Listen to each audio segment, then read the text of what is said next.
आज के इस वीडियो में हम बात करेंगे गर्दन में होने वाले दर्द के। जो गर्दन में होने वाला दर्द है आज की मॉडर्न लाइफ के अंदर ये इतना ज़्यादा कॉमन हो गया है कि आप हर किसी व्यक्ति को देखेंगे कि कहीं ना कहीं उनको गर्दन का दर्द होता रहता है। अगर मॉडर्न पॉइंट ऑफ व्यू से देखा जाए तो जो बढ़ता हुआ मोबाइल फ़ोन का यूसेज है या लैपटॉप का बढ़ता हुआ यूज़ है, घंटों तक मोबाइल पे रील्स देखना, शॉर्ट वीडियोस देखना और कुछ ना कुछ कंटेंट को कंज्यूम करना या लंबे समय तक टीवी को देखना या ड्राइविंग लॉन्ग आवर्स करना, ये बहुत ही कॉमन वेज होती हैं जिसमें गर्दन में दर्द होने की कंडीशन रहती है। इसके अलावा एक बहुत कॉमन चीज़ है जो आप आमतौर से सुनेंगे कि इसको सर्वाइकल हो गया है। अब जो सर्वाइकल का टर्म है, पहली बात तो गर्दन के हिस्से को हम सर्वाइकल बोलते हैं और जिस चीज़ के लिए लोग नाम लेते हैं उसको बेसिकली बोला जाता है सर्वाइकल स्पॉन्डिलाइटिस। सर्वाइकल स्पॉन्डिलाइटिस का मतलब है कि जैसे जैसे एज बढ़ती जाती है तो गर्दन के अंदर जो एज रिलेटेड चेंजेस आ जाते हैं उनको हम स्पॉन्डिलाइटिस बोलते हैं। आजकल हालांकि लाइफ स्टाइल की वजह से बहुत ज़्यादा घंटों घंटों लैपटॉप या मोबाइल फ़ोन के यूसेज की वजह से वो चेंज थोड़ी अर्ली एज में भी आने शुरू हो गए। पहले जो 40s की एज में आते थे, 40 के आसपास की एज में आने शुरू होते थे, वो चेंज अब 20, 25, 30 साल की एज में भी देखे जाते हैं इस excessive use of mobile phone और टेलीविज़न और लैपटॉप की वजह से। तो स्पॉन्डिलाइटिस एक कारण हो गया है। दूसरा एक बहुत बड़ा कन्फ्यूज़न ये होता है कि ये जो दर्द है वो गर्दन का दर्द है या कंधे का दर्द है। जो गर्दन का दर्द होगा उसकी लोकेशन नेक के आसपास तो रहेगी, पर नेक के पेन ज़्यादा कॉमन होते हैं इस ब्लेड के एरिया के अंदर, शोल्डर के इस एरिया में। शोल्डर यहाँ पर है तो नेक और शोल्डर के बीच के इस एरिया में नेक के पेन बहुत कॉमन है, क्योंकि जो नेक से चलने वाली ट्रेपीजियस मसल होती है उसका एक्सटेंट होता है, तो उसमें हेडेक भी हो सकता है, गर्दन में दर्द भी हो सकता है, मूवमेंट थोड़े से स्टिफनेस के साथ हो सकते हैं और यहाँ पे पेन होगा स्पेशली एक साइड में। तो ये सर्वाइकल का बहुत कॉमन सिम्टम है। अगर सर्वाइकल के साथ साथ हमें शोल्डर का शक हो रहा है, क्योंकि शोल्डर और नेक दोनों आसपास के एरिया हैं, तो शोल्डर के मूवमेंट करा के देखे जाते हैं, अलग अलग मूवमेंट करा के देखे जाते हैं, आगे पीछे साइड वाले मूवमेंट, तो उसके अंदर अगर पेन हो रहा है तो ये शोल्डर का पेन है जो कि सर्वाइकल जैसा लग रहा है। और ऐसा भी संभव है कि दोनों जगह पेन हो, कि पहले से ही आपको शोल्डर का पेन चल रहा हो और साथ में सर्वाइकल का पेन होना शुरू हो जाए। बट एटलीस्ट लोकलाइज किया जा सकता है कि पेन की लोकेशन क्या है और मूवमेंट जो है वो गर्दन के मूवमेंट रेस्ट्रिक्टेड है या शोल्डर के मूवमेंट रेस्ट्रिक्टेड है। तो इससे ये वाली बात पता चल जाती है। कुछ बेसिक टेस्ट ही ये होते हैं कि हम सर पे से हाथ रखने के लिए बोलते हैं, तो सर्वाइकल के पेन में थोड़ा सा आराम मिल जाता है ऐसा करने पे, क्योंकि जो नर्व के ऊपर पड़ने वाला स्ट्रेच होता है वो कम हो जाता है। अब जैसे सर्वाइकल में 7 बोन्स होती हैं, 7 सर्वाइकल बोन्स होती हैं, उन हर 2 बोन के बीच में एक डिस्क होती है। जैसे C1 C2 के बीच में होगी, C2 C3 के बीच में एक डिस्क होगी, C4 C5 के बीच में, C5 6, ऐसे करके C1 से लेके C7 तक की बोन्स होती हैं सर्वाइकल की, उनके बीच में एक डिस्क होती है। पीछे की तरफ एक मेन नस चल रही होती है जिसको हम स्पाइनल कॉर्ड बोलते हैं, उनकी ब्रांच होती है, एक राइट साइड में ऐसे निकलती है और एक लेफ्ट साइड में निकलती है। तो ज़्यादातर केसेस में मेन स्पाइनल कॉर्ड पे प्रेशर नहीं पड़ता है, उससे निकलने वाली ब्रांचेस के ऊपर प्रेशर पड़ता है। इसीलिए पेन जो सर्वाइकल का होगा या तो लेफ्ट साइड में ज़्यादा कॉमनली दिखता है या राइट साइड में जाता है। तो ये भी एक पहचान होती है।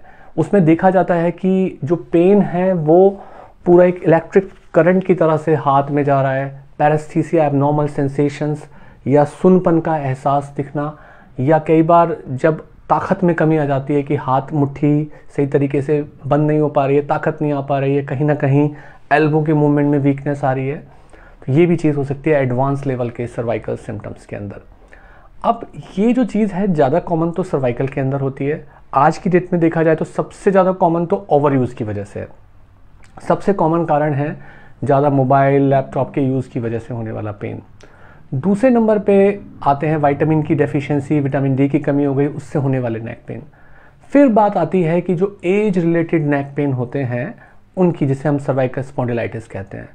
उसके अलावा कई बार ऐसा हो सकता है कि over a period of time आपकी गलत लाइफ स्टाइल की वजह से जो डिस्क है वो बाहर निकल के नस को दबा रही है, जिसको हम रेडिकुलोपैथी बोल रहे हैं, जिसमें या तो आपके राइट या लेफ्ट हैंड में पेन आना शुरू हो जाता है।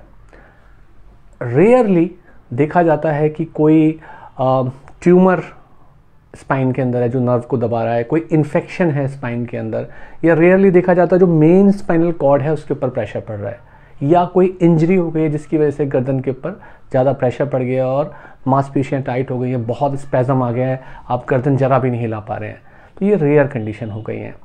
तो मोटे तौर पे जब नस दबती है तो 3 तरीके की चीज़ें देखी जाती हैं कि या तो आपके हाथ की ताकत चली जाती है, जिसको हम बोलते हैं मोटर वीकनेस, थोड़ी ताकत जाएगी या बहुत ताकत जाएगी, या उस पर सुनपन के एहसास का होना, या दोनों चीज़ें हो सकती हैं एक साथ में। तो ये जो कंडीशंस होती हैं ये इसका मतलब बता रही होती हैं थोड़ा सा सीरियस कंडीशन है, और अगर दवाइयों से, मेडिसिन से, फिजियोथेरेपी से आराम नहीं आ रहा है तो एमआरआई का एक इंडिकेशन बनता है। उसके अलावा एक्सरे सबसे शुरू में कराया जाता है। एक्सरे से एक बेसिक आइडिया हो जाता है, शुरुआती जो लाइफ के प्रेशर्स हैं मोबाइल फ़ोन और लैपटॉप जैसे, उनका पता तो हमें एक्सरे से लग जाता है कि एक्सरे के अंदर नॉर्मली स्पाइन ऐसी दिखती है गर्दन की, और अगर बहुत टाइट मसल्स हो जाएंगी because of over use of neck तो वो टाइट हो जाएगी मसल, कर्व बिल्कुल स्ट्रेट हो जाएगा। तो वो चीज़ हम एक्सरे में देख के पता लगा सकते हैं। विटामिन डी का टेस्ट करा सकते हैं, B12 का टेस्ट करा सकते हैं, उससे हमें एक थोड़ी इन्फॉर्मेशन मिल जाती है। एक्सरे और इसके बाद बेसिक ट्रीटमेंट होता है, एंटी इन्फ्लेमेटरी मेडिकेशंस होती हैं, मसल रिलैक्सेंट दिए जाते हैं, प्रीगैबलिन या गाबापेंटिन ग्रुप की मेडिसिन होती हैं वो दी जाती हैं, या कुछ और एडिटिव मेडिसिन भी दी जा सकती हैं, और मैक्सिमम केसेस में इसमें आराम मिल जाता है। जब बहुत सीवियर सिम्टम आ रहे हैं कि हाथ की ताकत जा रही है और दवाइयों से कोई असर कम नहीं हो रहा है सुनपन का, तब जाके हम एमआरआई और सर्जरी की बात करते हैं। सर्जरी के अंदर मेन होता है कि जो पड़ने वाला प्रेशर है जिस नर्व के ऊपर पड़ रहा है, उस डिस्क या उस पार्ट को हम हटा देते हैं। उसकी जगह हम वहाँ पर बोन ग्राफ्ट को भी रख सकते हैं, डिस्क भी रख सकते हैं, और किसी छोटी प्लेट से फिक्स कर सकते हैं। ये सर्जिकल पार्ट है, रेयरली किया जाता है, मात्र 10% केसेस के अंदर किया जाता है। और जो सर्वाइकल मेन स्पाइनल कॉर्ड पे पड़ने वाला प्रेशर है, उसकी पहचान कैसे लगेगी? कोई एल्डरली व्यक्ति है, अगर वो दोनों पैरों को खोल के वाइड बेस ऐसे चल रहे हैं, हाथों में क्लमजीनेस है, अपनी शटन के बटन खोल नहीं पा रहे हैं, बंद नहीं कर पा रहे हैं, फाइन काम नहीं कर पा रहे हैं, उनके हाथ सही तरीके से कोऑर्डिनेट नहीं कर पा रहे हैं, तो शक होगा कि कहीं गर्दन के अंदर प्रॉब्लम तो नहीं है। हालांकि ऐसे केसेस में गर्दन में उतना दर्द होता नहीं है, हेडेक ज़्यादा कॉमनली होता है, तो उस समय ब्रेन का भी एमआरआई कराया जाता है, गर्दन का भी कराया जाता है, देखने के लिए कि प्रॉब्लम कहाँ हो सकती है। टेस्ट करने पे पता लगता है। कुछ स्पेशल टाइप के टेस्ट होते हैं जिन्हें हम अपर मोटर न्यूरॉन टेस्ट बोलते हैं। तो उसमें जो अलग अलग रेफ्लेक्सेस होते हैं जो हम चेक करके देखते हैं वो बहुत बड़े हुए आते हैं। क्लोनस का टेस्ट आता है, एक पैर के अंदर स्क्रैच करके देखते हैं जिसको हम बेबिंस्की साइन बोलते हैं, वो टेस्ट करके देखा जाता है। तो पता लग जाता है कि ये थोड़ा सीरियस टाइप की प्रॉब्लम है जिसमें हमें थोड़ा जल्दी एमआरआई करा के ट्रीटमेंट की तरफ देखना चाहिए। उसके अलावा जो इन्फेक्शन है तो इन्फेक्शन के साइन पता चल जाएंगे। ESR CRP बढ़ा हुआ होगा, WBC काउंट बढ़ा हुआ हो सकता है, ब्लड कल्चर कराया जा सकता है। एक्सरे में इतनी जल्दी इन्फॉर्मेशन नहीं आती है स्पाइन के अंदर, वहाँ MRI जल्दी कराया जाता है अगर हमें इन्फेक्शन का शक हो रहा है, और उस पार्ट को सर्जिकली भी ट्रीट किया जा सकता है अगर वो इन्फेक्शन ठीक नहीं हो रहा है नॉर्मल एंटीबायोटिक से और नॉर्मल चीज़ों से, या पहले कोई हिस्ट्री रह चुकी है कि ट्यूबरक्लोसिस का इन्फेक्शन रहा है तो MRI जल्दी करा के ट्रीटमेंट की तरफ जल्दी जाया जाता है। सपोर्टिव ब्रेसेस दी जा सकती है नेक की। ट्यूमर की हिस्ट्री अगर पहले कभी भी किसी इंसान की रही है तो स्पाइन के अंदर ट्यूमर का स्प्रेड काफ़ी कॉमनली जाता है। अगर पहले किसी भी बॉडी के और पार्ट में ट्यूमर रहा है और गर्दन या बैक में पेन हो रहा है तो एक शक करना बनता है कि कहीं वहाँ तो नहीं चला गया है। ऑस्टियोपोरोसिस की वजह से अगर बोन बहुत ज़्यादा वीक हो गई हैं तब भी हम स्पाइन के एक्सरे में कहीं कोई कोलैप्स तो नहीं हो गई है वर्टिब्रा, उस चीज़ को देखा जाता है। तो ये तरीके होते हैं जिससे हम एक पता लगा लेते हैं कि ये किस प्रकार की प्रॉब्लम है। और ज़्यादा कॉमन कारण ज़्यादा कॉमनली देखे जाते हैं, जैसे कि हमने शुरू में बोला था कि जो लाइफ स्टाइल रिलेटेड प्रॉब्लम आजकल ज़्यादा देखी जा रही है गर्दन पेन के अंदर, जो रेयर चीज़ें हैं डिस्क रिलेटेड प्रॉब्लम है वो gradually over a period of time आप गलत लाइफ स्टाइल को अडेप्ट करते हैं तब होती हैं। ज़्यादातर चीज़ें मेडिकेशन से ठीक हो जाती हैं जैसे कि बोला है बार बार, और सेल्फ मेडिकेशन नहीं करना चाहिए, डॉक्टर की सलाह से लेना चाहिए, क्योंकि सेल्फ मेडिकेशन करेंगे तो आप जिन मेडिसिन को कम समय देके आपको ठीक किया जा सकता है, आप बिना डॉक्टर की सलाह के लंबे समय तक लेके अपनी बॉडी के पार्ट्स को नुकसान पहुंचा सकते हैं।